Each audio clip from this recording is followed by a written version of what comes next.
Group discussion is a conversation between more than two people. The purpose of group discussion can be to evaluate potential candidates for recruitment, to solve a problem in organization, to brainstorm, to come up with new ideas, for knowledge, etc. It is important to understand the difference between debate and discussion. A debate is to win the conversation by contradicting others, but group discussion is about finding possible solutions to the problem, together with a common goal. What one should do to have an effective group discussion. 1. Take initiative and get involved. 2. Display confidence and team spirit. 3. Listen attentively. 4. Be pleasant and courteous. 5. Compliment others who spoke well. 6. Be open to new ideas. 7. Encourage all members to participate and make them feel important. 8. Stick to the topic of discussion.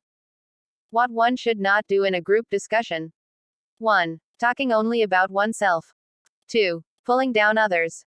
3. Arguing. 4. Dominating conversation. 5. Getting aggressive. 6. Use of foul language. 7. Interrupting others. 8. Shout at a group member in order to prove your point. 9. Speak at high pitch to grab attention.